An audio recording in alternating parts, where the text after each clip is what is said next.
Ok, donc il est 9h30, on quitte l'hôtel et c'est notre dernier jour à Copenhague. Ok, c'est le numéro du casier où on a laissé les valises. Faut pas l'oublier.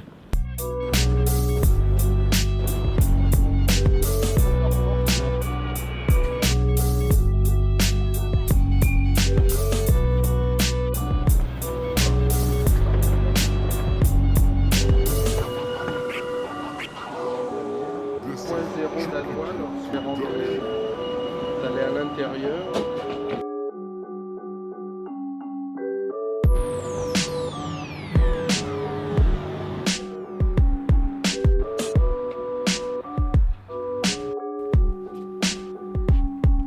En fait, là, tous les colimaçons, c'est des escaliers. Le seul truc, c'est que tous les gens qu'on voit, ils sont juste à l'étage avant. Donc si ça se trouve, comme on est en hiver ou à cause de la neige, on peut pas y grimper. Alors, en fait, c'est l'église de Notre Saint Sauveur. Et le clocher est très haut. Ok, donc aujourd'hui, apparemment, la tour est gratuite parce que c'est un jour ouvert, opening day. Mais la plateforme, enfin les marches qui étaient en haut sont bien inaccessibles à cause de la neige, enfin à cause de la glace. Du coup, les gens glissent et ils l'ont fermé. C'est très haut. Ah, maintenant, on est arrivé en fait. Regardez-moi cette vue. C'est une blague.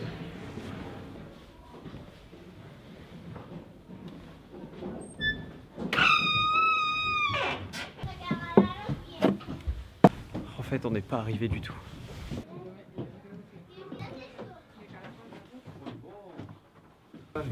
Là, c'est la sortie. Waouh, c'est très haut. En fait, le sol est en pente.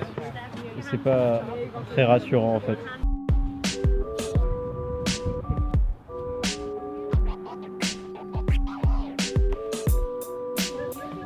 Je dois quand même avouer que j'étais pas très rassuré là-haut.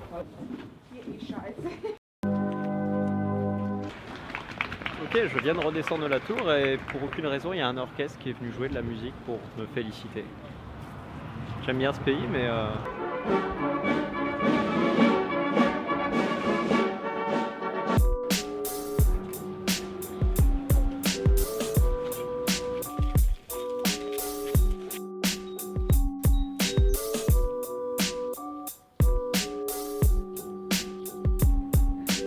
Ok, juste là il y a des rampes de skate et au bruit je crois qu'il y a des gens qui sont en train de faire du skate. We can go inside? Oh ok, thank you.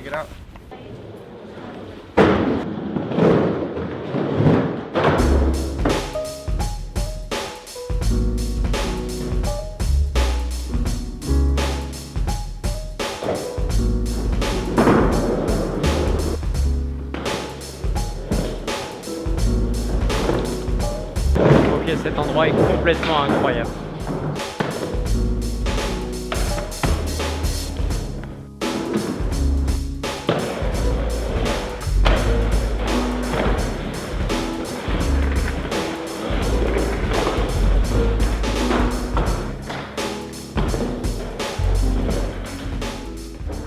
Et le truc c'est qu'un des deux gars venait juste de fumer un joint.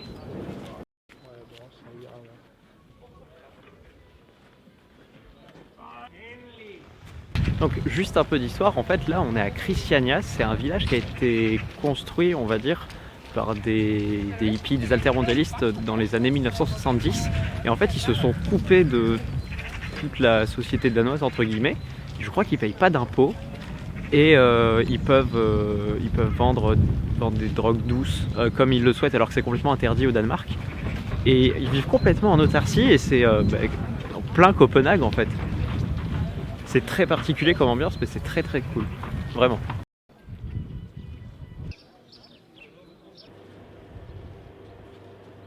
C'est vraiment très bizarre de voir des gens vendre du cannabis en plein milieu de la rue, mais complètement décomplexé. J'ai pas osé les filmer, je voulais pas avoir de problème. Mais en tout cas, ça sent partout. Et c'est vraiment particulier comme ambiance, c'est super cool.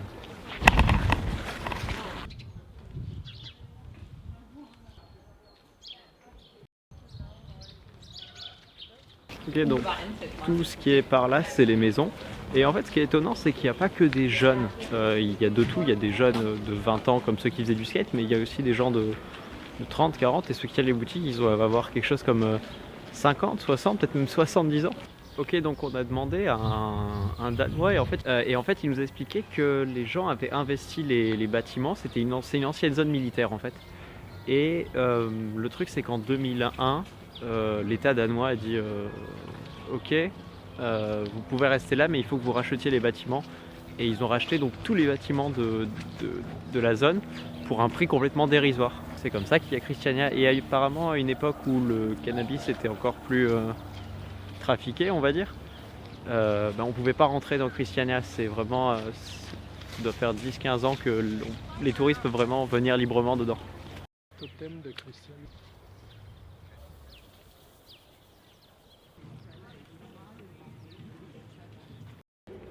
Ok, donc en fait on est retourné manger au street food.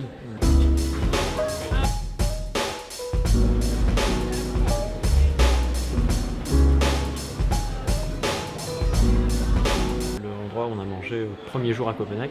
Et là on est au Palais Royal et on est en train de le visiter.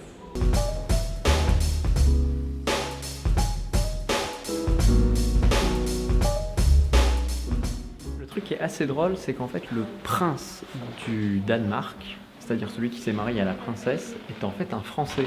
Il s'appelle De Montpezat, je crois, mais il est français.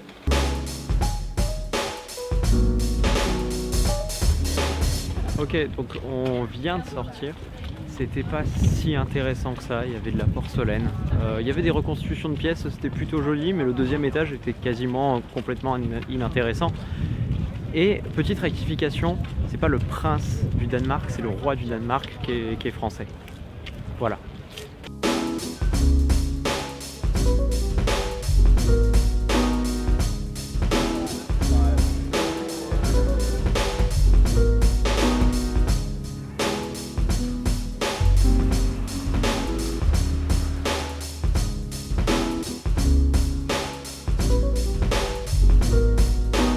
Ok, donc ce bâtiment très extravagant, en fait, c'est un cinéma.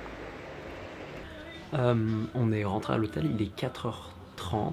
On a fait à peu près tout ce qui était possible de faire à Copenhague. Là, tout est en train de fermer en fait.